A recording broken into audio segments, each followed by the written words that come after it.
গত বছরের ভয়াবহ বন্যার ক্ষয়ক্ষতি কাটিয়ে উঠতে না উঠতেই আবারও দুর্যোগের কবলে পাকিস্তান। টানা বৃষ্টিপাতের জেরে ভয়াবহ বন্যা পরিস্থিতি সৃষ্টি হয়েছে খাইবার পাখতুনখোয়া, বেলুচিস্তান ও পাঞ্জাব প্রদেশে। প্রকৃতির বৈরিতায় 4 দিনে প্রাণ হারিয়েছেন বহু মানুষ। বন্যার পানির প্রবল তোড়ে বিধ্বস্ত বহু ঘরবাড়ি, বিলীন হয়েছে হাজার হাজার বর্গ কিলোমিটার ফসলি জমি। সবচেয়ে খারাপ অবস্থা পাঞ্জাব অঞ্চলের। আসন্ন দিনে বন্যা পরিস্থিতি আরও অবনতির আশঙ্কা আবহাওয়াবিদদের। বিগত বছরের মতো ভয়াবহ ক্ষয়ক্ষতি এড়াতে দুর্যোগ ব্যবস্থাপনা বিভাগের সঙ্গে জরুরি বৈঠক করেছেন প্রধানমন্ত্রী শাহবাজ শরীফ।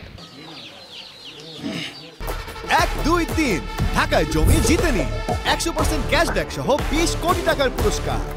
প্রকৃতির নির্মমতার শিকার প্রতিবেশী আফগানিস্তানও। আকস্মিক বন্যার তাণ্ডবে বিপর্যস্ত অন্তত 20 প্রদেশ। শেষ আশ্রয়স্থল হারিয়ে খোলা আকাশের নিচে ঠাঁই হয়েছে হাজারো বাসিন্দার। বহু হতাহতের পাশাপাশি ক্ষতিগ্রস্ত 6 শতাধিক ঘরবাড়ি, তলিয়ে গেছে বহু ফসলের জমি। পানির প্রবল তোড়ে ধ্বংস হয়েছে অন্তত 600 কিলোমিটার সড়ক। প্রাণ হারিয়েছে 2 শতাধিক গবাদি পশু। সামনে আরও বৃষ্টিপাতের পূর্বাভাস দিয়েছে আবহাওয়া দপ্তর।